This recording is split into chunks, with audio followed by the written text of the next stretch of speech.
l'Iran expose des drones kamikazes en direct dans les dernières heures. 2 images se sont répandues comme des coups de semonce. D'un côté, Donald Trump affirme qu'une grande force navale américaine se dirige vers le Moyen-Orient alors que les tensions montent. De l'autre, la télévision d'État iranienne diffuse une séquence qui commence comme un programme religieux, puis bascule en démonstration de drones et de matériel militaire avec des symboles liés aux gardiens de la révolution. Le message lui est limpide. Si Washington approche, Téhéran veut rappeler qu'il peut frapper et qu'il veut être vu en train de le rappeler. Ce n'est pas seulement une montée en puissance militaire, c'est une guerre de signaux, une guerre de perception. Et dans ce type de crise, ce que chacun cherche à faire croire compte presque autant que ce qu'il peut réellement faire. Si tu veux comprendre ce que les médias ne t'expliqueront pas, abonne-toi maintenant. Like cette vidéo et partage-la parce que ce genre d'information peut disparaître. Et chaque partage aide à réveiller plus de monde. Trump choisit un vocabulaire qui insiste sur l'ampleur. Il parle d'une grosse flottille, d'une grande force en direction de l'Iran, d'une force énorme qui se déplace au cas où. Il ajoute qu'il espère ne pas avoir à s'en servir, mais sa phrase est construite pour laisser toutes les options ouvertes. Le ressort est classique. Montrer la capacité, laisser planer l'incertitude et pousser l'adversaire à céder avant que l'engrenage ne devienne irréversible. À Téhéran, la télévision d'État répond par une scène taillée pour le même objectif.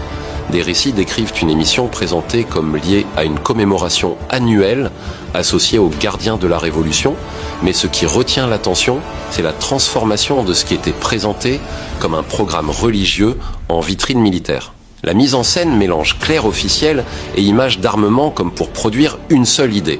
Face à ce que l'Iran décrit comme des menaces extérieures, l'appareil d'État et l'appareil militaire parlent d'une seule voix. Au centre des images, des drones Shahed sont mis en avant comme symbole de capacité et de résilience malgré les sanctions. La séquence montre notamment les Shahed 129, Shahed 191 et le Shahed 136, décrits comme un drone kamikaze. Le Shahed 136 est celui qui a acquis la plus forte notoriété internationale, notamment à travers sa présence documentée dans plusieurs conflits, et selon des responsables occidentaux cités dans des reportages, il a aussi été associé à des transferts vers la Russie pour un usage en Ukraine. L'attention mondiale portée à ces drones dépasse donc leur simple rôle tactique. Ils sont devenus des objets politiques, des preuves brandies, des symboles. La logique mise en avant autour de ces drones repose sur le coût et la masse, des unités relativement peu chères, produites en volume capable de saturer. L'idée est simple. Même si certains appareils sont interceptés, la capacité à en lancer plusieurs simultanément complique la tâche des défenses aériennes. Les évaluations sur l'efficacité réelle varient et une partie des informations repose sur des déclarations iraniennes ou des analyses publiques. Mais l'objectif de communication, lui, ne varie pas. Montrer qu'il existe une capacité de pression, même sous embargo. Un détail rapporté comme central ajoute une dimension psychologique. La présence d'un homme masqué délivrant un avertissement en hébreu présenté comme destiné à Israël. L'identité est dissimulée tout du long.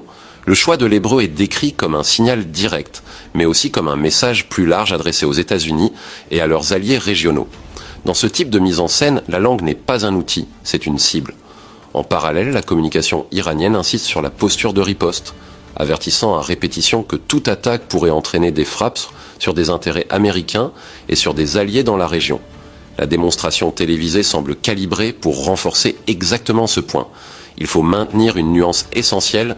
Les capacités opérationnelles et la préparation réelle de chaque système ne peuvent pas être vérifiées de manière indépendante, avec certitude, mais l'objectif de la séquence n'est pas de faire un audit technique, c'est d'imprimer une idée.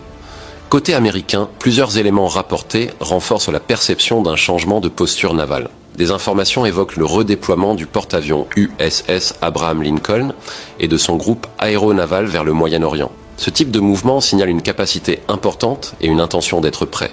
Le trajet exact et le calendrier ne sont pas détaillés publiquement. D'autres mouvements navals sont aussi mentionnés, alimentant l'idée d'un renforcement plus large.